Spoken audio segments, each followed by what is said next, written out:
사이다 무비튼. 내 이름은 고지식. 아내 한진자와 딸아이 상아와 셋이서 살고 있다.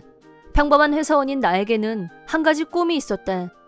그건 내 이름으로 학원을 차려서 아이들을 가르치는 선생님이 되는 거였다. 대학 시절 학원 강사로 아르바이트를 한 적이 있었는데 그때 이 분야에 꼭 종사하고 싶다는 생각을 했었다. 하지만 대학을 졸업한 후에는 회사원이 됐고 바로 아내를 만나 결혼을 하고 딸아이가 태어나면서 하루하루 먹고 사는 먹사니즘에 쫓기다 보니 돈을 모아서 창업을 하는 일은 엄두도 내지 못했다.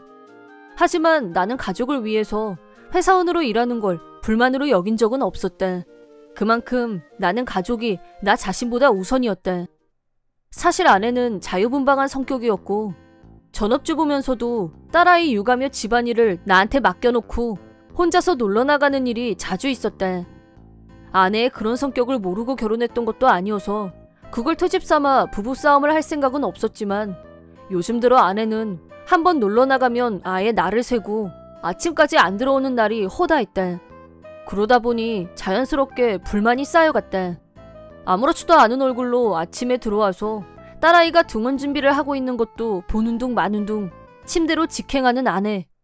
나의 인내심에도 슬슬 한계의 벽이 무너지고 있었다. 어느 날 아침에 들어온 아내한테 딸아이가 엄마!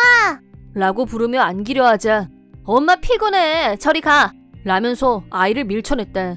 그 바람에 딸아이가 넘어져서 바닥에 머리를 찧었고 울음을 터뜨렸다. 딸아이를 안아 일으키면서 그동안 응축되어 있던 불만들이 한순간 뿜어져 나왔다.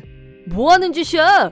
여태 뭐하고 놀다 개슴츠레한 얼굴로 들어와서 왜 애한테 폭력이야? 라고 소리를 질렀다. 그러자 아내는 아침에 들어온 게 뭐 어때서? 난 자유를 누린 것뿐이야. 뭐 불만 있어? 라고 하더니 방문을 쾅 닫고 들어가 버렸다. 나중에 곰곰이 되짚어보니 내가 좀 심했단 생각이 들었고 아내 기분을 풀어주려고 아이디어를 짜냈다. 마침 이번 주말은 결혼기념일이었다. 딸아이를 부모님께 맡기고 오래간만에 아내와 둘이서 근사한 곳에서 저녁을 먹기로 했다. 결혼기념일 당일 저녁 식사 시간에 늦지 않으려고 일을 마무리하는 손이 바빠지고 있었는데 아내한테서 나 갑자기 일이 생겼어. 우리 저녁은 다음에 하자? 라인이 왔다. 그게 오늘 저녁보다 더 중요한 일이냐고 물어봤더니 중요한 일이라고 했다. 그렇다면 할 수 없다고 생각하고 예약했던 레스토랑을 취소했다. 모처럼 계획을 세웠던 결혼기념일을 망치게 되자 조금 화도 났지만 명색이 결혼기념일에 싸울 수도 없고 이해하기로 했다.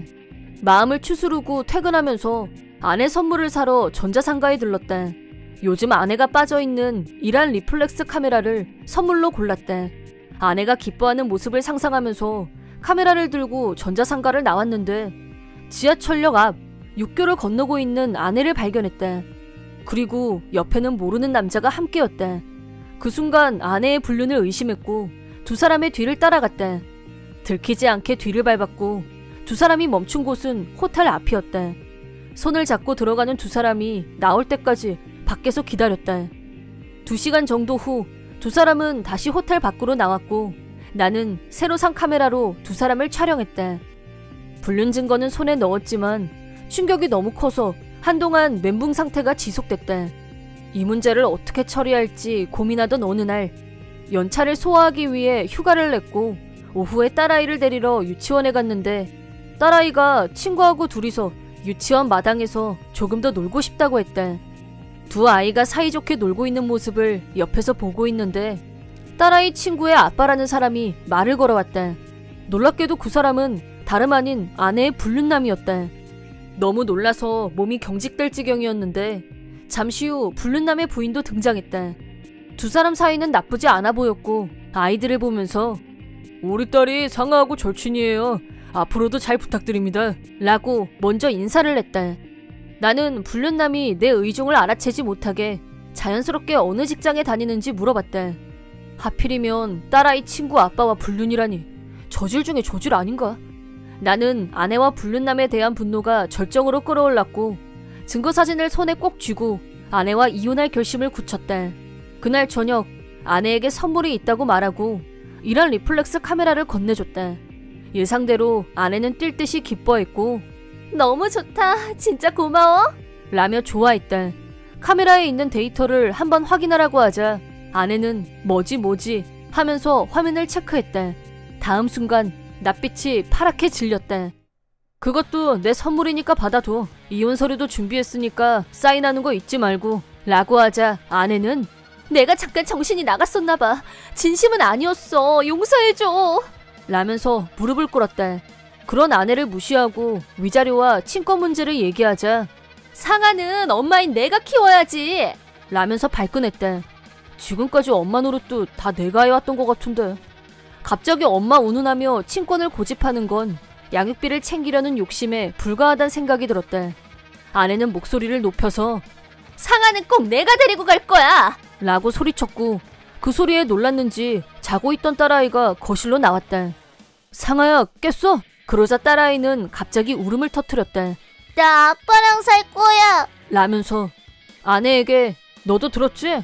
라고 말해두고 딸아이를 방으로 데리고 와서 다시 잠을 재웠다.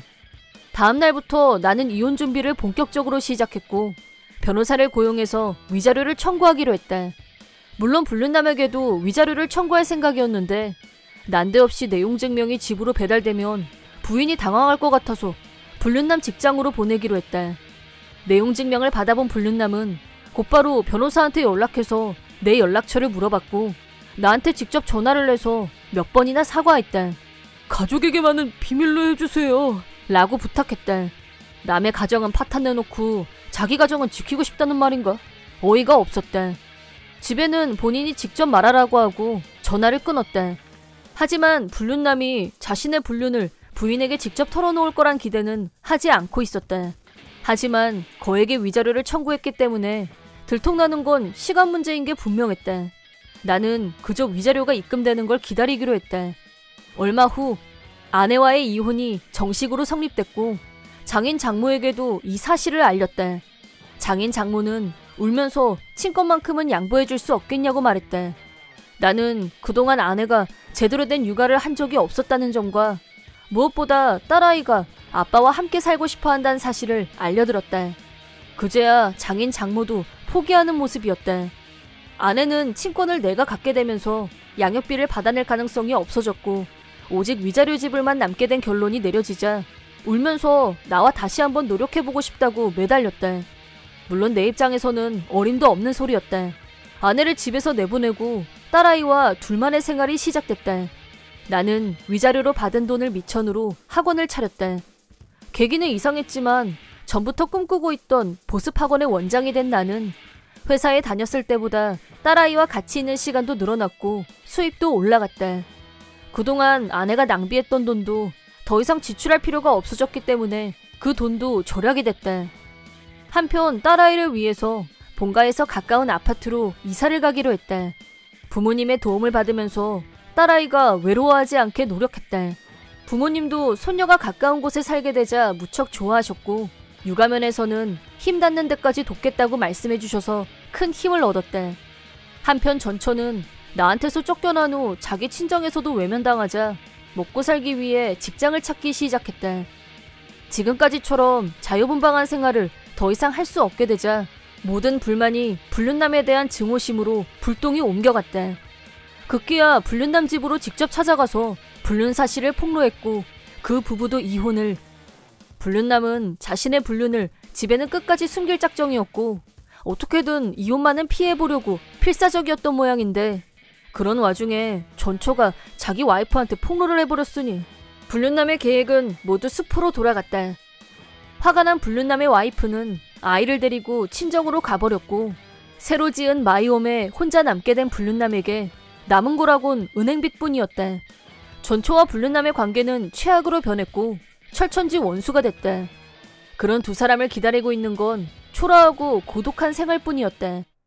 전처는 정기적으로 재결합을 원한다는 라인을 보내왔지만 그때마다 나는 선을 그었다.